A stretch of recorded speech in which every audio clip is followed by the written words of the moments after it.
యెహోవా నా కాపరి, నాకు లేమి కలుగదు. పచ్చిక గల చోట్లను ఆయన నన్ను పరుండజేయుచున్నాడు. శాంతికరమైన జలముల యందు నన్ను నడిపించుచున్నాడు. నా ప్రాణమునకు ఆయన సేద తీర్చుచున్నాడు. తన నామమును బట్టి నీతి మార్గంలో నన్ను నడిపించుచున్నాడు. గాఢాంధకారపు లోయలో నేను సంచరించినను ఏ అపాయమునకు భయపడను. నీవు నాకు తోడై ఇందువు. నీ దుడ్డు కర్రయు నీ దండమును నన్ను ఆదరించును. నా శత్రువుల ఎదుట నీవు నాకు భోజనము సిద్ధపరచుదువు. నూనెతో నా తల అంటియున్నావు. నా గిన్నె నిండి పొర్లుచున్నది. నేను బ్రతుకు దినములన్నీ కృపాక్షేమములే నా వెంట వచ్చును. చిరకాలము యెహోవా మందిరములో నేను నివాసము చేసేదను. దావీదు రాసిన 23వ కీర్తన. దావీదు దేవుణ్ణి కాపరిగా స్తుతిస్తున్నట్లుగా చెప్తా ఉంది. యెహోవా నా కాపరి, నాకు లేమి కలుగదు.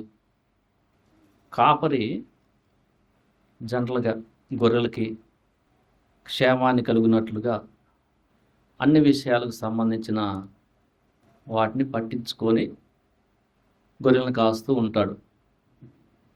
మనము గొర్రెలమని, దేవుడు మనకి కాపరని ఇక్కడ అలంకారంగా చెప్పబడింది. ఈ మాటను కూడా ఇంకో చోట అలంకారంగా యెహెజ్కేలు గ్రంథంలో కూడా 34వ అధ్యాయం చివరి మాట చదవండి. యెహెజ్కేలు 34 చివరి మాట.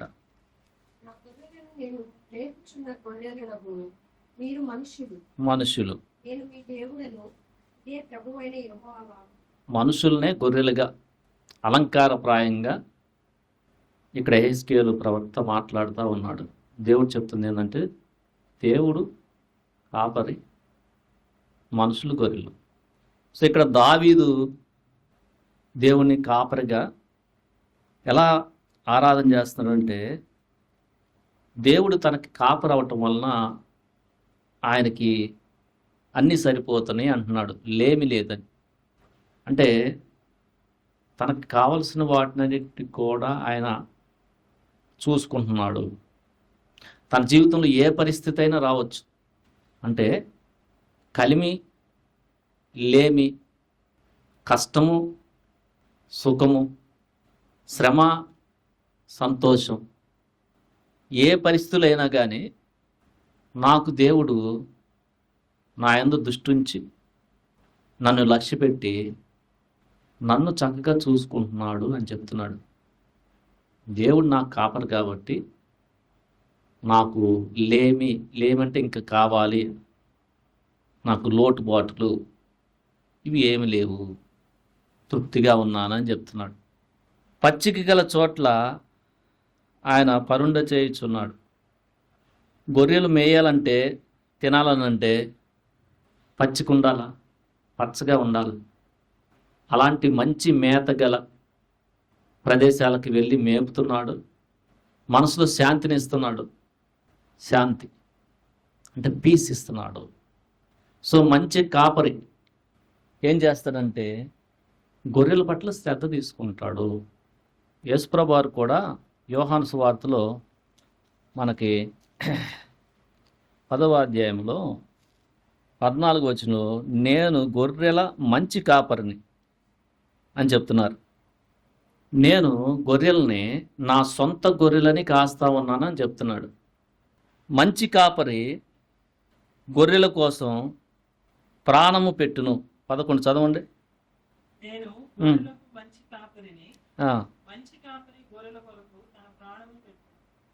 మంచి కాపరి గొర్రెల కోసం ప్రాణాన్ని పెట్టును అన్నాడు.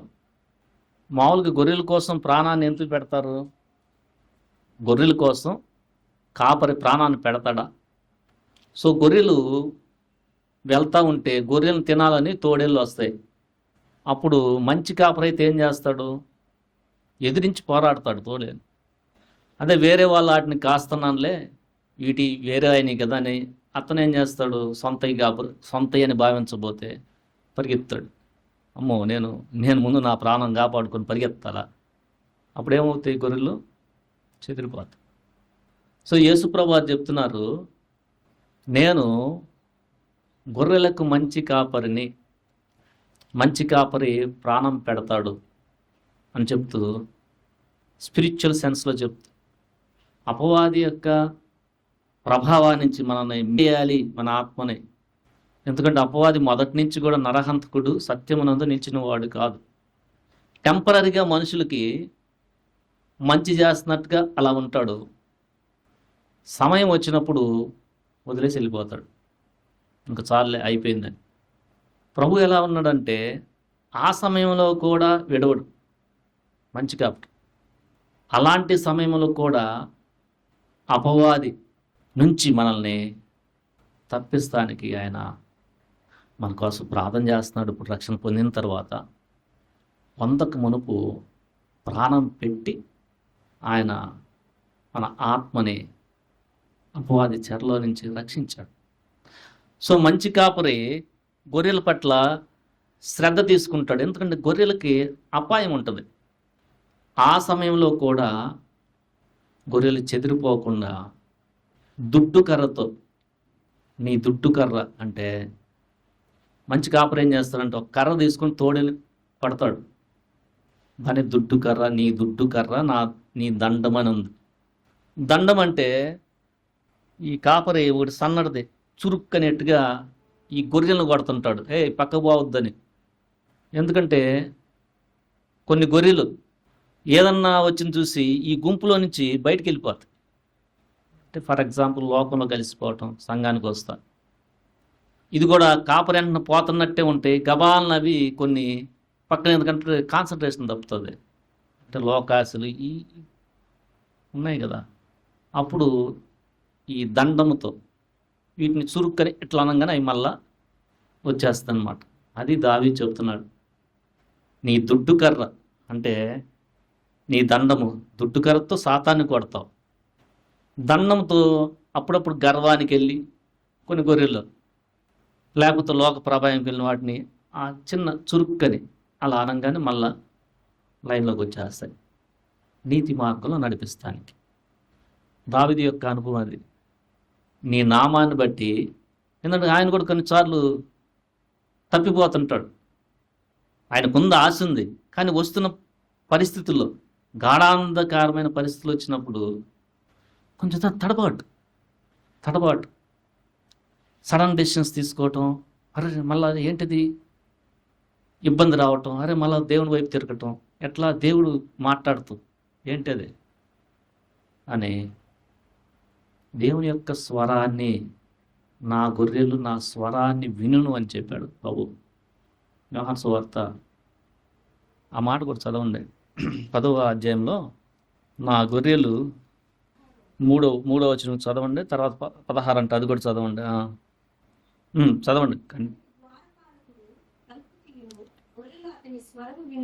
గొర్రెలు కాపరి స్వరాన్ని వింటాయి, ఆయన గొర్రెలు. తర్వాత 16,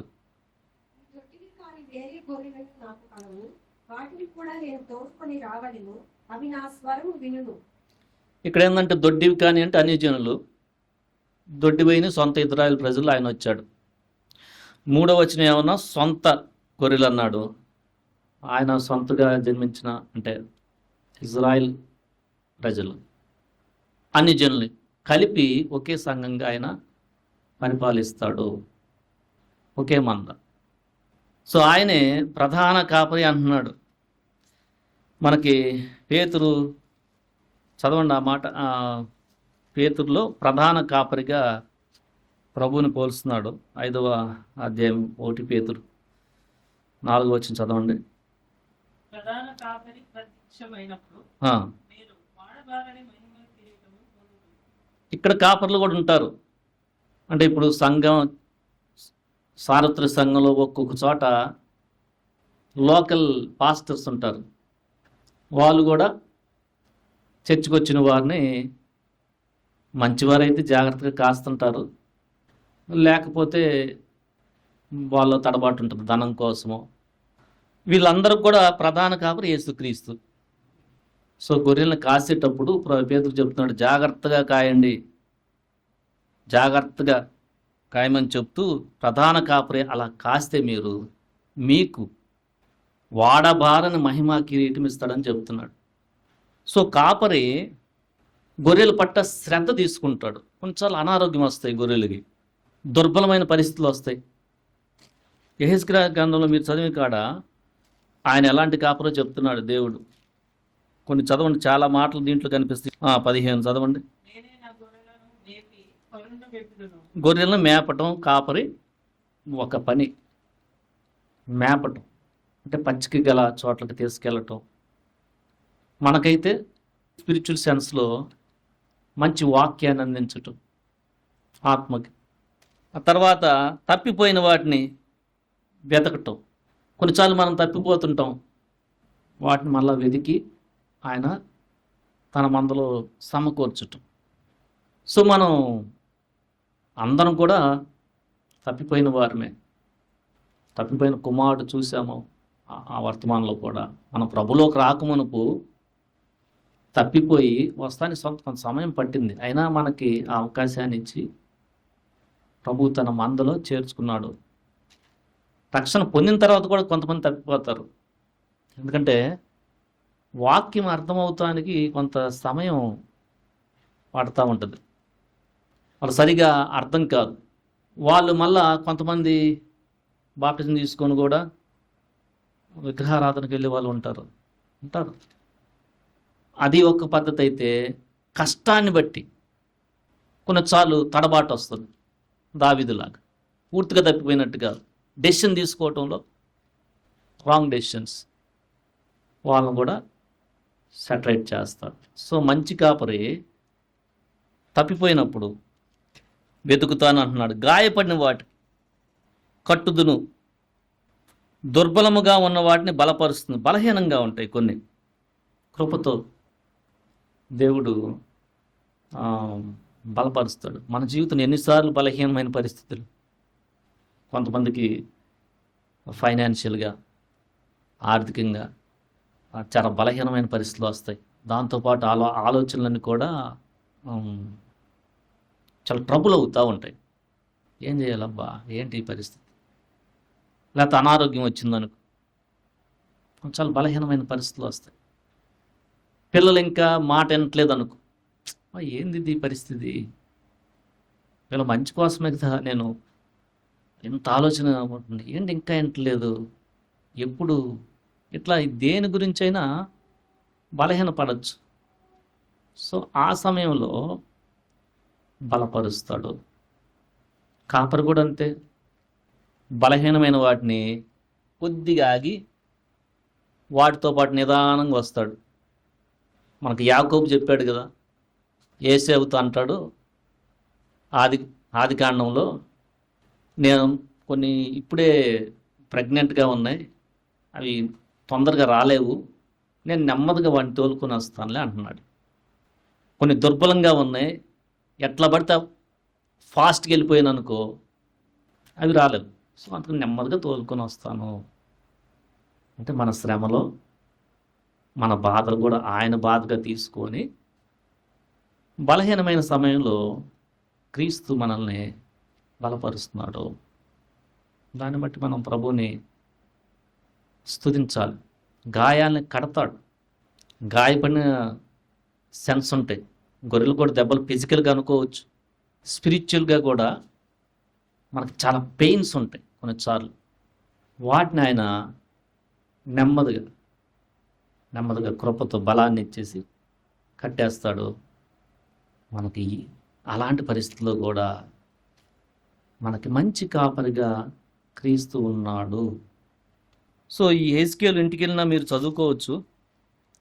దీంట్లో ఇలాంటి మాటలు మనకి 34, కొవ్విన వాటిని 16, అయితే కొవ్వింట వాటిని బలము గల వాటిని శిక్షను మేత పెట్టి లయపరిచేదను అంటున్నాడు. కొన్ని కొవ్విరి ఉంటాయి, గర్వాన్ని బట్టి, బలాన్ని బట్టి, మాకు మేమే చేసుకోగలంలే అని కాపరి నుంచి పరిగెత్తేవి ఉంటాయి. అలాంటి వాటిని కూడా శిక్ష పెట్టి గర్వపడినప్పుడు మనం ఒక సమస్య పెడితే మనకు అప్పుడు అర్థమవుద్ది అనమాట. అట్లా కూడా నేను గర్వాన్ని అనుస్తాను. ఎందుకంటే గర్వం వలన పాపంలో పడిపోతాడు. ముందు ఆత్మ ఇంపార్టెంట్ కాబట్టి. సో అలా కూడా మనల్ని కాస్తుంటాడు. సో మన జీవితంలో కొన్నిసార్లు గర్వం వస్తుంది, స్పిరిచువల్ గర్వం రావచ్చు. నాకు ఒక్క అనారోగ్యం కూడా రాలేదు, ఏంటి వీళ్ళకి ఎప్పుడు అనారోగ్యం అంటే పాపం చేస్తున్నారేమో అని ఆ సెన్స్లో కనికరం లేకుండా మనం ఆలోచించిన సమయాలు కూడా ఉండొచ్చు. అప్పుడు మనకు వస్తుంది సమస్య. ఏంటి ఇప్పుడు వాళ్ళని అప్పుడు అట్ట అన్నాను, అప్పుడు తెలుస్తుంది. సో అలా కూడా ప్రభు మనల్ని శిక్షను మేత పెట్టి లయపరుస్తాడంట, తగ్గిస్తాడు. అది శిక్షను మేత. జనరల్గా మేత అంటే మంచి మేత అనుకుంటే శిక్ష కూడా మేతే. నేను ప్రేమించిన వారిని గద్దించి శిక్షించుచున్నాను. మనకు ప్రకటన గ్రంథంలో కనిపిస్తుంది ఈ మాట. శిక్ష అంటే దేవుడు నిన్ను ప్రేమించినట్టు కాదు, నిన్ను రైట్ వేలో తీసుకెళ్తానికి కొన్నిసార్లు కృప ఇచ్చి ఎంత మాట వినకపోతే నెక్స్ట్ ఆయుధం వచ్చేస్తుంది. కృప విడవడు ఆ సమయంలో కూడా. ఎందుకంటే ప్రేమించి అనే మాట. ప్రేమిస్తున్నాడు కాబట్టి శిక్షిస్తానే ఆయన మన బాధలో ఏంటి ఇంకా ఇప్పుడు వస్తాడు దారికి అని అలా ఆయన గొర్రెల్ని సెటరేట్ చేస్తాడు. అలాంటి జీవితం అనుభవాలు మనకున్నాయా? మనం సిన్లో ఉన్నప్పుడు మనకి ఇలాంటి గర్వమైన పరిస్థితులు ఇట్లా వచ్చి అట్లా తప్పిపోతున్న సమయంలో గర్వం నుంచి ఎన్నో పాపాలు చేస్తున్నా కూడా తనకు తెలియదు. అసలు శిక్షను మేత పెట్టి ఆయన తగ్గిస్తాడు గర్వాన్ని అని, ప్రేమను విడువడు. సో ఇలా ఈరోజు మనం మన జీవితంలో ప్రభువు కాపరిగా ఉన్నాడు. మనమైతే ఆయన దొడ్డిలో ఉన్న వాటిని కాదు, అన్ని జనులు ఇజ్రాయేల్ ప్రజలనేమో వాడిని పిలిచాడు. నా దొడ్డువి కానీ వేరే గొర్రెలను కూడా పిలవాలి, అవి కూడా నా స్వరాన్ని వింటే మనల్ని పిలిచి ఒక మందగా సంఘంగా చేర్చాడు. సో రక్షణ పొందిన తర్వాత అందరికీ ప్రధాన కాపరి ఆయనే. ఏం చేస్తాడు కాపరి? మంచి మేత పెడతాడు, మంచి పచ్చికతో తీసుకెళ్ళి మేపుతాడు. జీవాహారం ఆయనే. ఆ తర్వాత జీవజలం ఆయనే. నెమ్మది ఇస్తాడు. శత్రువుల యొద్ద భోజనం పెట్టాడు అంటున్నాడు దావీదు. ఆయన ఫిజికల్ సెన్స్లో చెప్పిన ఆయనకి ఎంతమంది శత్రువులు ఉన్నారు, ఆయన రాజు కాబట్టి. లేకపోతే సౌలు తరుపుతున్న 20 పరిస్థితులను బట్టి ఆ ప్రతికూల పరిస్థితులలో కూడా వాళ్ళ మధ్య మనల్ని కనపరుస్తాడు. ఇప్పుడు మనం ప్రభువుని నమ్ముకొని ముందుకు వెళ్తుంటే కొంతమంది అభహసిస్తుంటారు, చాలా నవ్వుతుంటారు, ఎంత తెలివి తక్కువ వాళ్ళు అని. మనం వాళ్ళని ఏమనపోయినా కూడా మన మీదకి కాని మాటలు కొన్నిసార్లు పలుకుతారు. అలాంటి వారి ముందు నీ కుటుంబాన్ని నిన్ను ఘనపరిచి ప్రభువు వాళ్ళకి ఆలోచన చెప్తాడు. అలాంటి అనుభవాలు ఉన్నాయా? ఒకప్పుడు నిన్ను అంటాం, ఇప్పుడు ఏమన్నా మా ప్రార్థన చేద్దా? ఇది ప్రభు చేసేది. సో శత్రువుల మీద ఆయన మనకి భోజనాన్ని పెడుతున్నాడు. ఆయనకి మనకి నూనెతో తల అంటున్నాడు. అంటే పరిశుద్ధాత్మ అభిషేకాన్ని ఇచ్చి పీస్ఫుల్ జాయ్ సర్వసత్యంలోకి ఆయన మనల్ని నడిపిస్తున్నాడు. కాపరిగా మన కోసం ఆయన ప్రార్థన చేస్తూ మన జీవితంలో ఎప్పుడు కూడా కృపాక్షేమం, ఎప్పుడు కూడా మనకి క్షేమం ఉంటుంది. మన ప్రధాన కాపరి మనకున్నాడు కాబట్టి యేసుక్రీస్తు. దాన్ని బట్టి ఈరోజు మనము ప్రభుని లేచి నిలబడినట్లయితే ఆరాధన చేద్దాము. దేవుడి మాటలు దీవించునుగాక. ఆమెన్.